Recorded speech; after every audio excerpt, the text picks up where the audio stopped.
在光鮮陸離的內娛名利場，明星與資本的博弈從未停歇。而演芸任嘉倫近期的處境，堪襯一場關於被當作盤子敲的現實預言。看似穩坐一番男主之位，風光無兩，實則淪為多方角力下的背鍋俠。片酬腰斬之餘，船得獨自剛起收視大旗，個中滋味恐怕只有他自己能體會。當佳偶天成的爭議聲浪席捲網絡，當鳳凰台上的零片酬傳聞甚囂塵上，我們不禁要問：這位曾以錦衣之下、周生如故等佳作封神的實力派小生，是如何一步步踏入這看似光環加身，實則進退維谷的泥淖？這背後究竟是經紀合約的桎梏，船是資本佈局的棋子？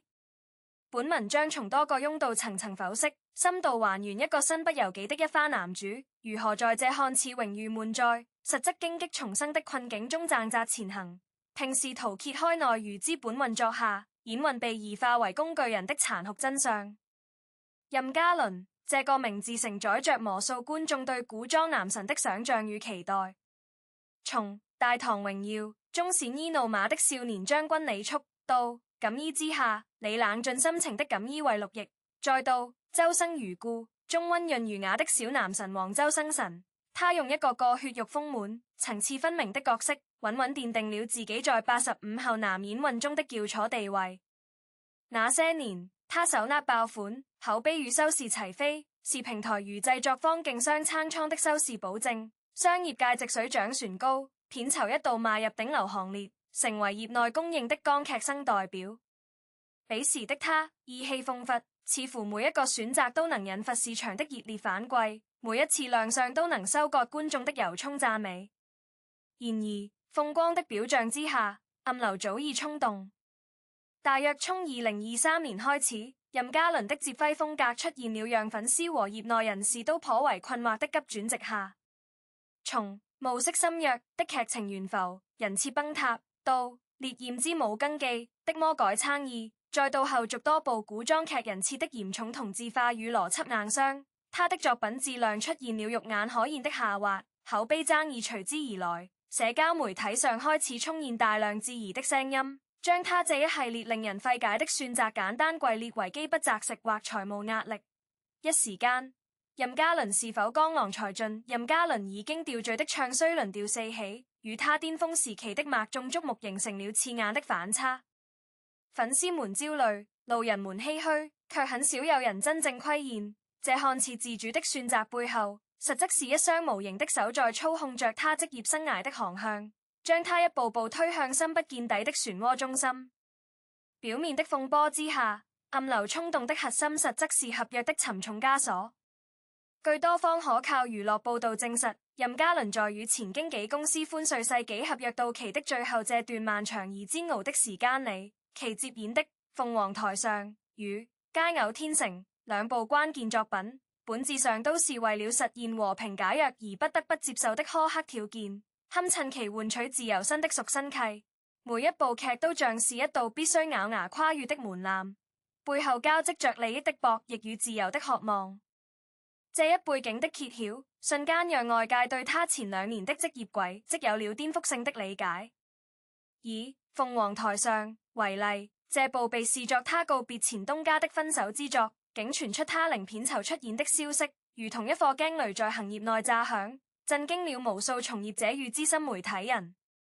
要知道，以任嘉倫彼時如日中天的身價，其單部劇集片酬早已穩穩邁入千萬級別，是市場上公認的頂級價格。而鳳凰台上的女主角彭小艷，據傳其片酬約為300萬人民幣，這並非怎麼秘密。也就是說，他身為一番男主，不僅沒有拿到1分1毫的酬勞，反而要承擔起為整部劇的最終品質與播出熱度兜底的千鈞重任。這般懸殊到近乎荒誕的對比，已然將被當作盤子敲的殘酷現實擺上了台面，讓人看了不免心生寒意。這種零片酬的巨大妥協，被業內資深人士解構為一種赤裸裸的資源置換，用他免費的頂級男星勞動力，用他多年積累的口碑與觀眾緣作為賭注，來換取如老東家的好聚好散，以及對過往某些輿論風波的個人生活的平息。然而，這場交易的天平從一開始就是嚴重失衡的，他需要付出的代價遠比賬面上損失的那幾千萬片酬更為沉重。那是用職業生涯的黃金期去為一段早已名存實亡的合作關係買單。如果說鳳凰台上的零片酬是換取自由不得不付出的慘烈代價，那麼佳偶天成的片酬腰斬則更像是資本的寸進尺，一步步探底其承受給限的試探性進犯。根據最新曝光的佳偶天成演運片酬明細，身為絕對一番男主的任嘉倫，其片酬近為400萬人民幣。這個數字意味着什麼？這意味着與他之前在無憂道時期約800萬的片酬相比，直接遭遇了斷崖式的對折，甚至比他更早期的與君初相識等作品船要低出一大截。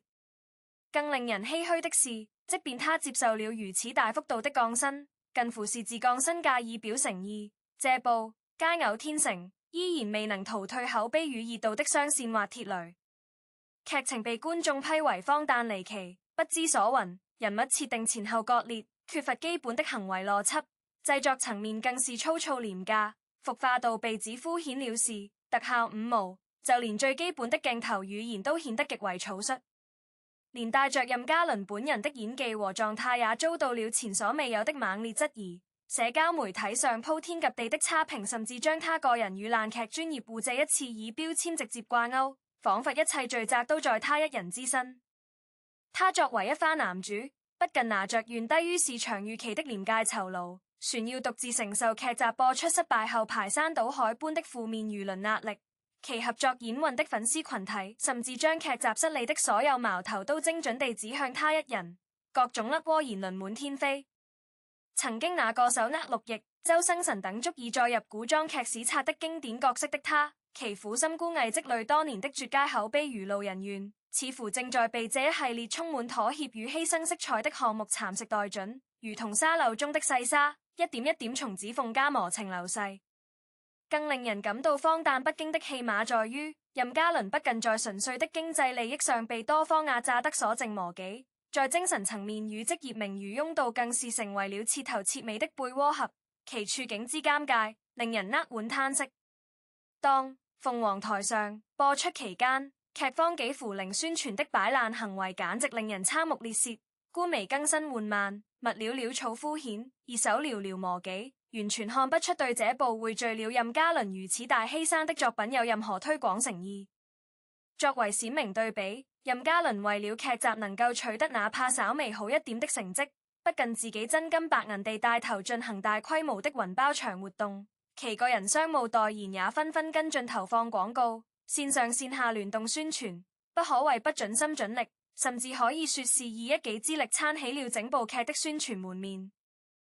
然而，劇方與前公司的集體消極怠工，最終卻由他一個人承擔了所有的負面後果。大量來路不明的負面通稿如同蝗蟲過境，將其刻意刻畫為演技明顯退步、顏值崩塌狀態全無、硬裝深沉用力過猛，卻對劇本身宛如半成品的混亂狀態、邏輯支離破碎的災難性剪輯，以及廉價感日出屏幕的服化道這些最為根本的質量問題避而不談，仿佛整部劇的成敗只係於他一人身上，而他成了唯一的替罪羊。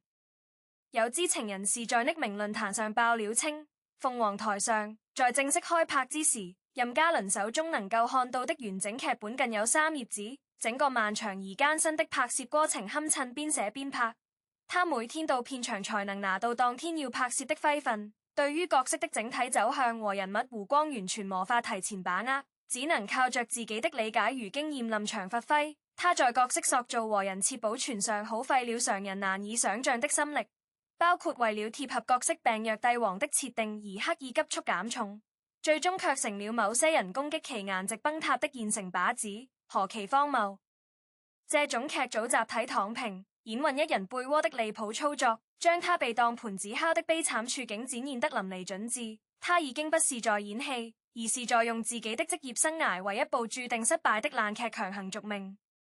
更為諷刺的是，這種孤立模糊的淒涼狀態並未隨着劇集的播出結束而煙消雲散。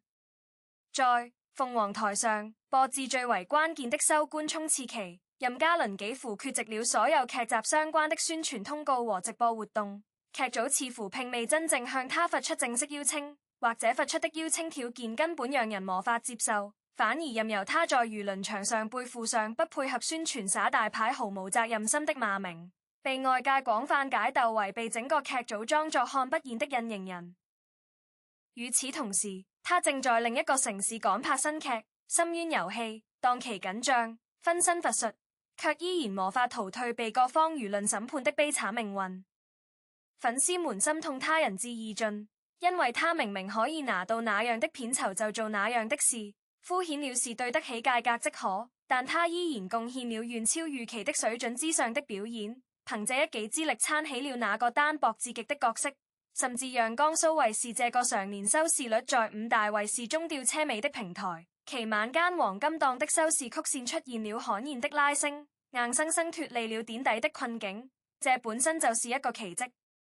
但在資本與平台的冰冷油揮裏，個人的努力往往難以撼動既定好的劇本，無論是紙面上的劇本，全是現實世界中被資本寫好的命運劇本。他被包裝成港劇大男主推向台前，頂着實績的壓力，卻在資源配置、劇本打磨、後期宣發乃至角色最終呈現效果等核心環節被徹底剝奪了發言權與應得的支持，成了一個只有名頭沒有實權的光桿司令。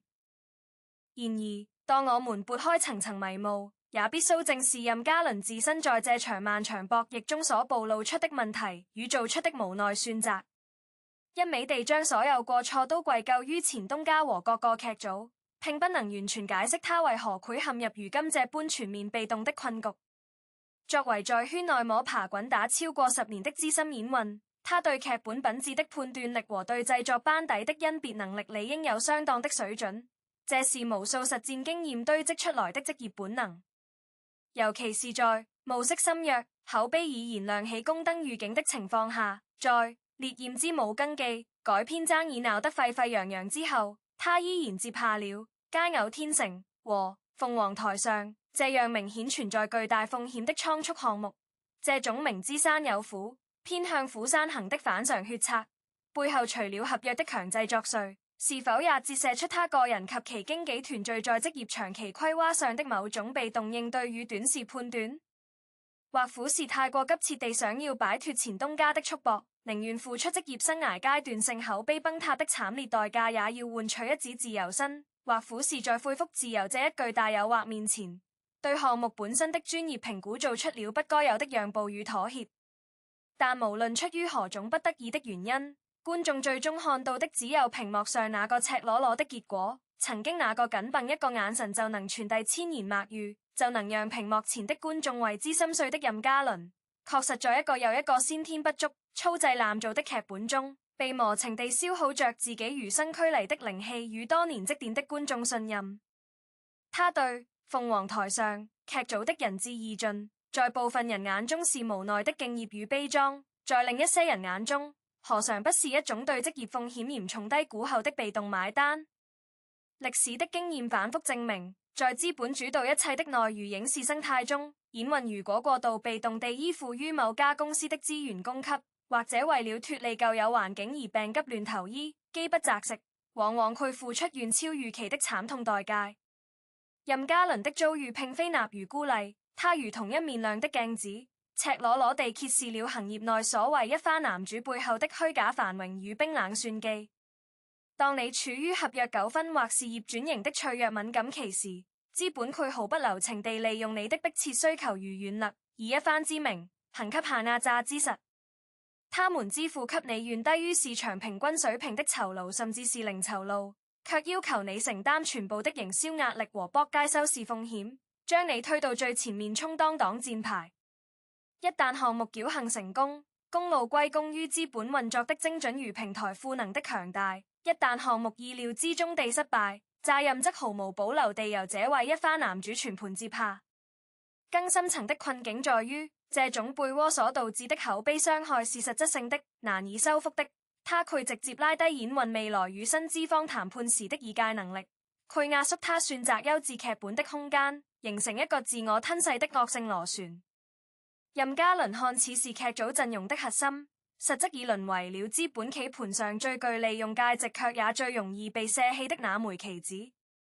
在這種冷酷的操作模式下，演運的職業生命被徹底工具化，其藝術追求被邊緣化至塵埃，剩下的只有冰冷的商業算盤與磨情的利益交割。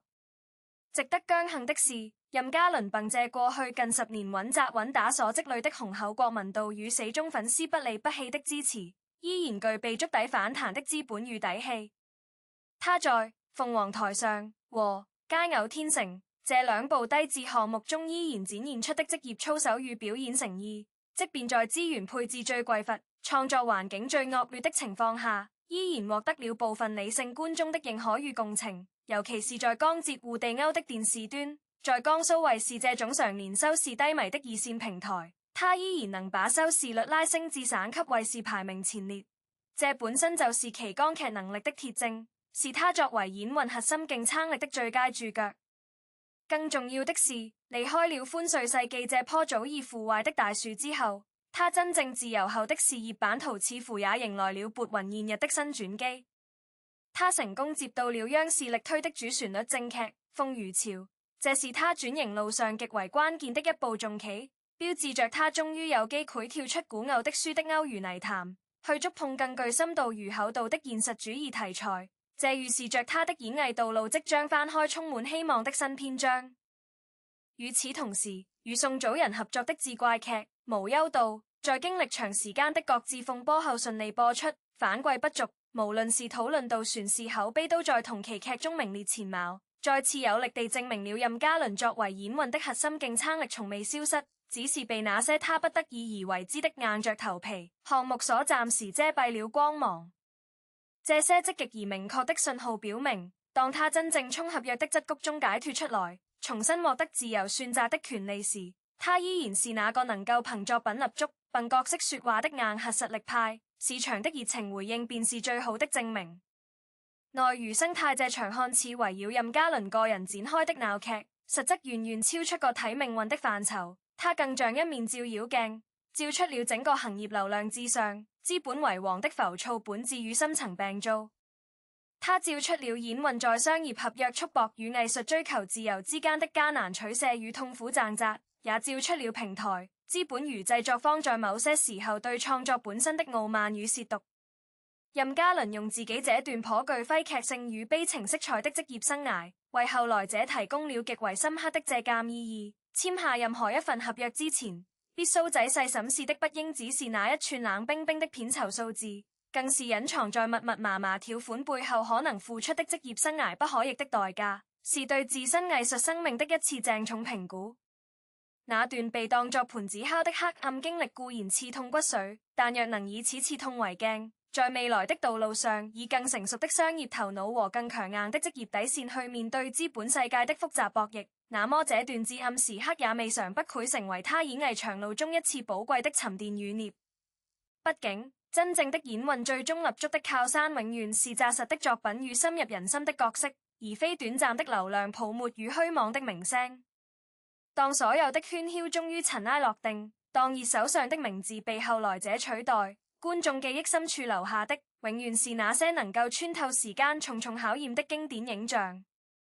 願經歷過此番刻骨磨礪的任嘉倫，能夠真正將命運的主導權重新牢牢握回自己手中，在接下來的每一段演藝旅程中，不再只是資本精密算計下的貝窩俠，而是真正能為自己、為萬千期待他的觀眾交出無愧於心的滿意答卷的一番男主，讓那段被當作盤子的過往，最終成為他王者歸來的序章。